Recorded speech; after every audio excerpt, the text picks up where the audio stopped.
जय श्री कृष्ण।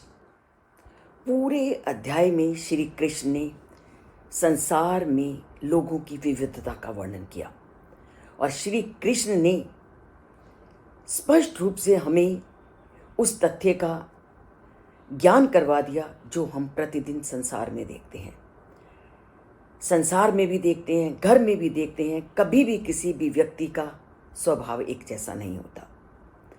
संसार में हमें कुछ लोग ऐसे हमारे संपर्क में आते हैं जो बहुत अच्छा व्यवहार करते हैं, कुछ केवल अपने ही जीवन धारा को चलाने में लगे होते हैं और कुछ ऐसे लोगों के बारे में भी हम जानते हैं जो दूसरों को नुकसान पहुंचाने में, हानि पहुंचाने में पल भर भी नहीं लगाते।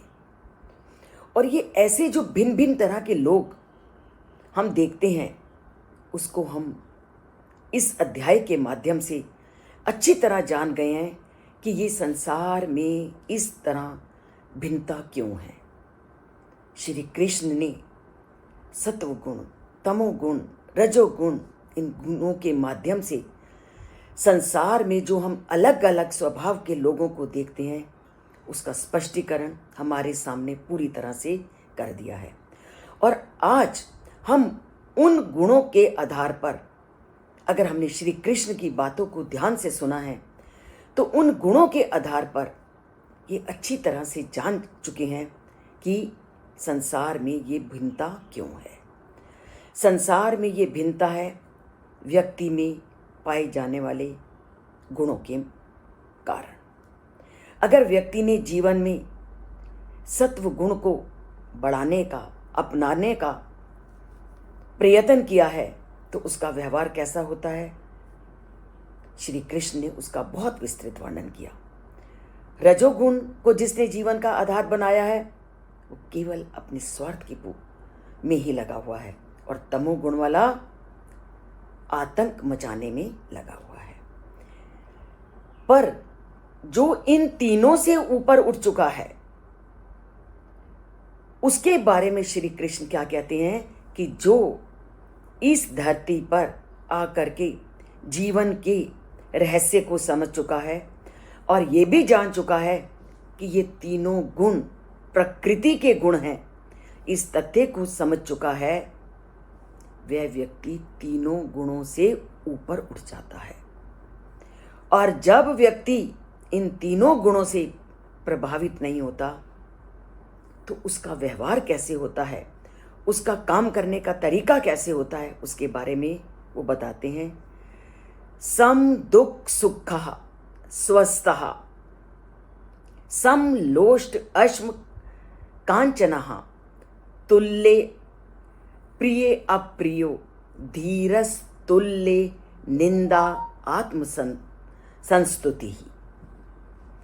अब जिसने जीवन के रहस्य को समझ लिया है और तीनों गुणों से जिसने अपना नाता तोड़ दिया है, उसके जीवन में चाहे सुख आए चाहे दुख आए, वह दोनों को समान दृष्टि से देखता है। जैसे उसकी स्थिति किसकी तरह है, उस सूर्य की तरह। उदय सविता रक्तः रक्तश्च अस्तमय, कि सूर्य को देखो, उदय सविता रक्तः रक्तश्च अस्तमय। सूर्य जब उदय होता है तब भी लाल होता है और जब अस्त होता है तब भी लाल होता है। उदय होना तो उसकी प्रगति का सूचक है, तब भी पूरी तरह से खुला होता है, वो ठीक है। पर जब अस्त हो रहा होता है तब भी लालिमा से युक्त होता है, जबकि वो तो उसके पतन का समय है। कि सूर्य जैसे चाहे उदय हो चाहे अस्त हो, वो लालिमा से युक्त होता है। उसी प्रकार जो व्यक्ति तीनों गुणों से ऊपर उठ जाता है, संपत्तौ च विपत्तौ च महताम एक रूपता, कि जो तीनों गुणों से ऊपर उठ गए हैं वो तो महान हो गए। और महान लोग क्या हैं, चाहे उसको संपत्ति मिले चाहे उसको विपत्ति मिले, वो दोनों स्थितियों में समान रहते हैं, दोनों स्थितियों को एक दृष्टि से देखते हैं। और श्री कृष्ण कहते हैं कि जिसने सुख और दुख को एक नज़र से देखना शुरू कर दिया वो हमेशा स्वस्थ रहेगा। सम दुख सुखा स्वस्था, क्योंकि उसके मन में कोई तनाव ही नहीं है। जो सुख और दुख दोनों को एक समान देखता है वो तनाव रहित होता है। और जब तनाव रहित होता है तो व्यक्ति का शरीर स्वस्थ होता है, क्योंकि चिंता ही तो शरीर को सुखाने वाला है। तभी तो कहा है ना अस्ति चिंता समम शरीर शोषणम, कि शरीर को सुखाने वाला और रुग्ण बनाने वाला चिंता के अलावा कोई दूसरा नहीं है। और दूसरा, उसके सामने पत्थर रख दो, चाहे उसके सामने सोना। हमारे जैसा व्यक्ति जो जितेंद्रिय नहीं हुआ, जहाँ भी सोना देखता है लालच आ जाता है। परंतु जिसने गुणों के रहस्य को समझ लिया है उसके लिए सोना वैसे ही है जैसे उसके सामने किसी पत्थर को रख दिया हो। तो वो कैसे व्यवहार करता है उसके प्रति? पर द्रव्येषु लोष्टवत। उसके लिए तो ये जो दूसरों का धन है, जो दूसरों का सोना है या खुद का सोना है, वो एक पत्थर की तरह है। तुल्य प्रिय अप्रियो, उसके साथ कोई प्रिय घटना घट जाए या कोई अप्रिय घटना घट जाए, उसने दोनों के प्रति एक जैसा व्यवहार करना है। वो सुख में बहुत सुखी नहीं हो जाता और दुख में हाहाकार नहीं मचाने लगता। और ऐसे मैंने बहुत सारे महापुरुषों की जीवनियां पढ़ी हैं कि उनके घर में उनके सगे पुत्र की मृत्यु हो गई, परंतु बाल गोविंद भक्त अपनी दिनचर्या से बिल्कुल हटे नहीं।